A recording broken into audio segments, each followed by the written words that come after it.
Hello everyone, welcome to తాలింపు studio big boss talks. నిన్న episode గురించి అయితే డిస్కస్ చేద్దాం. ఎవరి గేమ్ ప్లాన్ ఎలా ఉంది, బిగ్ బాస్ ఎటువంటి టాస్క్లు పెడుతున్నారు, ప్రైజ్ మనీ కోసం ఎటువంటి టాస్క్లు జరిగినాయి, ఇవన్నీ పక్కన పెట్టేస్తే నేను ఈరోజు పర్టికులర్లీ యష్మి క్లాన్ గురించి అయితే మాట్లాడడానికి వచ్చాను. ఎక్సెప్ట్ శేఖర్ భాష గారిని మినహాయిస్తే మిగతా వాళ్ళందరూ కూడా ఎంత ఓవర్ యాక్షన్ చేస్తున్నారంటే, ఒకవేళ ఓవర్ యాక్షన్ చేసినా కూడా పర్లేదు, ఎంత కన్నింగ్ మైండ్ సెట్తో ఆడుతున్నారంటే గేమ్ ప్లే అనేది.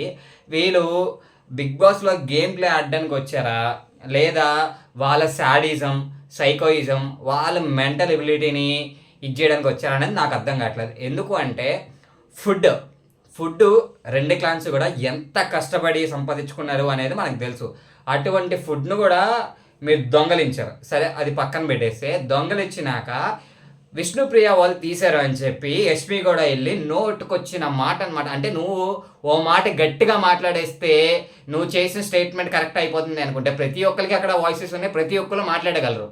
కానీ నువ్వు చేసిన తప్పును కప్పిపుచ్చుకోవడానికి నీ దగ్గర ప్రూఫ్ ఉందా అని చెప్పి మళ్ళీ నువ్వు తిరిగి అంత ఇదిగా ఎలా క్వశ్చన్ చేస్తున్నావు నాకు అర్థం కావట్లేదు. ఇది పక్కన పెట్టేస్తే స్పెల్ బీ టాస్క్లో నీకు సరైన నార్మల్ బేసిక్ స్పెల్లింగ్స్ కూడా నీకు రావు. బిజినెస్ మ్యాన్ని నువ్వు ఎన్నిసార్లు కరెక్ట్ చేసావు నీకే తెలుసు. అంతేలే, అట్లీస్ట్ చదువైనా అబ్బితే సంస్కారం అబ్బేది. చదువు లేనప్పుడు సంస్కారం ఎక్కడి నుంచి వస్తుంది? మన కండల మహావీరుడు పృథ్వీ దగ్గరికి వస్తే, భయ్యా నువ్వు పులిహార ఇవన్నీ కలపడం కాదు, ఫస్ట్ టాస్క్లు గేమ్ ప్లే అనేది సరిగ్గా ఆడు. ఫస్ట్ మనకు చెప్పారు, పూల్లో ఎవరైతే ఫస్ట్ దూకుతారో వాళ్ళకి పాయింట్స్ వస్తాయని చెప్పి, ప్రైజ్ మనీలో క్యాష్ పెడుతుంది అని చెప్పారు. దానికి సోనియాని గెలిపించడం కోసం బాబాయ్ మిగతా ఇద్దరు విష్ణుప్రియ అండ్ మణికంఠని ఆపడానికి చాలా ట్రై చేశారు. వాళ్ళు ఎలా వెళ్ళా దాటుకొని వెళ్ళారు. నువ్వు ఎవరినైతే బాబాయ్ కాపాడదాం అనుకున్నారో బొక్క బోర పడింది అనమాట సోనియా. ఆడపులి, నేను ఇద్దరితో సమానం, అది ఇది అని చెప్పడం కాదమ్మా. నోరేసుకొని అవతల వాళ్ళ మీద పడిపోయి ప్రతి ఒక్కరిని గ్రిప్లో పెట్టుకోవడం కాదు. ఫస్ట్ గేమ్ ప్లే అనేది సరిగ్గా ఆడు సోనియా. నువ్వు మిగతా విషయాల మీద, మిగతా వాటి మీద కాన్సన్ట్రేట్ అనేది తర్వాత చేద్దు. ఫస్ట్ గేమ్ ప్లే అనేది సరిగ్గా ఆడు. ఇంకా పృథ్వీ విషయానికి వస్తే, ఉమెన్తో ఉండడం, ఉమెన్తో ఫ్లటర్షన్షిప్ చేయడం ఇదే సరిపోతుంది తప్ప గేమ్లో ఎక్కడ కూడా కనిపించట్లేదు.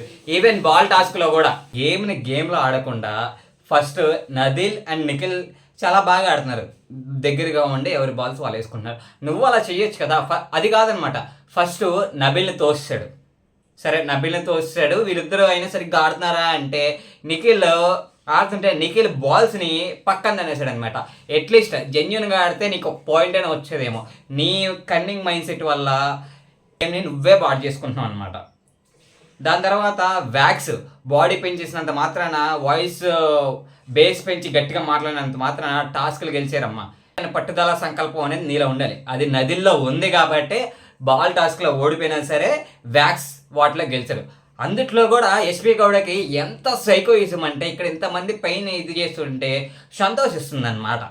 అసలు ఈ మైండ్ సెట్తో బిగ్ బాస్కి ఎందుకు వచ్చిందో కూడా నాకు అర్థం కావట్లేదు. ప్రేరణ అక్క, నీకు సంచాలక చేయడం రాకపోతే కూర్చో, నీ బదులు ఎవరైనా చేస్తారు. అభయ్ వెళ్ళిపోవాలి, నదిల్ క్రీజ్లో ఉండాలి. అలాంటిది నదిల్ బయటకు వెళ్ళిపోయాడు, అభయ్ క్రీజ్లో ఉన్నాడు. టై అవ్వని దాన్ని కావాలని చెప్పి టై చేశారనమాట. అండ్ సంచాలక్ డెసిషన్ ఫైనల్ అని చెప్పినప్పుడు నువ్వే యష్మి గౌడ్ అని నువ్వు నిన్న టాస్క్లో అంత గట్టిగా మాట్లాడావు కదా, సంచాలక్ డెసిషన్ ఈజ్ ఫైనల్ అని చెప్పి. అలాంటప్పుడు సంచాలక్ డెసిషన్ ఫైనల్ చేసినప్పుడు పృథ్వీ గురించి కానీ, అభయ్ గురించి కానీ నువ్వెందుకు ఫైట్ చేస్తున్నావు? అసలు మిగతా క్లాన్ పీపుల్ అందరూ కూడా ఎలా ఉన్నారు, ఒక్క యష్మి గౌడ క్లాన్ ఎలా ఉంది? అది నోరే ఇంకేమైనా నాకు అర్థంగా నోర్లు వేసుకొని పడిపోతున్నారు ఒకరి తర్వాత ఒకరు. సోనియా కానీ, యష్మి గౌడ కానీ, పృథ్వీ కానీ, అరే బాబు నువ్వు ఫస్ట్ ఒక టాస్క్ అనేది గెలిచి తర్వాత నీ డ్యాన్సులు, నువ్వు నీ కండలు చూపించడం అవన్నీ కూడా నీ టాస్క్లో చూపి. అంతేగాని టాస్క్లో ఏం చేయలేక నువ్వు పక్కన వాళ్ళు ఆడుతుంటే వాళ్ళని డిగ్రేడ్ చేయడం ఇలాంటివి చేయమాక. ఫస్ట్ నీ గేమ్ ప్లే అనేది నువ్వు వాడు, దాని తర్వాత పక్కన వాళ్ళు పాయింట్ అవుట్ చేద్దు. కానీ అలాగే విష్ణుప్రియ ఆబ్వియస్లీ నాకు తెలిసినంత వరకు నా పాయింట్ ఆఫ్ వ్యూలో విష్ణుప్రియ అవుట్ కాదు. నువ్వే లెగమని చెప్పి లెగిసినాక నువ్వే పుష్ చేయమని చెప్పి, మళ్ళీ నేను పుష్ చేయమని లేదు, నువ్వు పుష్ చేస్తుంటే చెప్పాను అని చెప్పి కావాలని చెప్పి అవుట్ చేశారనమాట. కంప్లీట్లీ నిన్న లాస్ట్ ఏదైతే సాక్స్ టాస్క్ ఉందో అదంతా కూడా సంచలక్ అనేది లేదు అక్కడ. సంచలక్ అనే పర్సన్ లేదు. ఓన్లీ యష్మి గౌడ క్లాన్ ఏదైతే చెప్పిందో అదే జరిగింది. ఈవెన్ బిగ్ బాస్ కూడా వీటన్నిటిలో చూస్తున్నప్పుడు ఎందుకు రియాక్ట్ అవ్వట్లేదు నాకు తెలియదు. ఈ సాటర్డే అయినా నాగార్జున గారు వచ్చినప్పుడు ఈ డిస్కషన్స్ అన్ని రైజ్ అప్ అవుతే బాగుంటుంది అని చెప్పి నా ఫీలింగ్. ఎందుకంటే నదిల్ లాస్ట్ వరకు చాలా ఫైట్ చేశాడు. నదిల్కి నిఖిల్కి పడాలి లాస్ట్ రౌండ్. అలాంటిది ఎలిమినేట్ అవ్వాల్సిన అభయ్ ఏమో క్రీజ్లో ఉన్నాడు, క్రీజ్లో ఉండాల్సిన నదిల్ ఏమో బయట ఉన్నాడు. ఇదంతా కూడా ఒక కేవలం పూర్ సంచాలక్ డెసిషన్ వల్ల జరిగింది. సంచాలక్ కూడా గొంతేసుకొని నోరేసుకొని పడిపోయినంత మాత్రాన నీ రాంగ్ పాయింట్ రైట్ అయిపోదు. అసలు సంచాలక్ చేయడం రానప్పుడు సంచాలక్గా ఉండకూడదు. ఎటు చూసినా నిఖిల్ అండ్ మణికంఠకి అన్యాయం జరుగుతుందని నాకు అనిపిస్తుంది. ఈవెన్ ఫుడ్ విషయంలో కానీ ఏదైనా టాస్క్లు ఆడాలన్నా కానీ, ఇప్పుడు ఎన్ని టాస్క్లు అయినా సరే ఇద్దరి మీద నడవాలి అంటే చాలా కష్టం.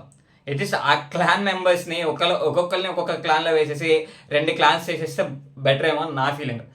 పాపం వాళ్ళిద్దరు ఎంతసేపు ఫైట్ చేస్తారు. ఈవెన్ వాళ్ళకి ఫుడ్ కూడా లేదు. ఎన్ని రోజులని చెప్పి ఆ రాగి జావ మనిషి అన్నాక ఆబ్వియస్లీ బిగ్ బాస్ చెప్తాడు. ఆయన చెప్తాడు మీ సంకల్పం ఎటువంటిదో మేము చూడడానికి టెస్ట్ చేస్తున్నాము, సో మీరు అలాగే ఉంటారని మేము ఆశిస్తున్నాము, ఏది తినకూడదు. అది ఎలా ఉంటారు ఏ మనిషి అయినా సరే.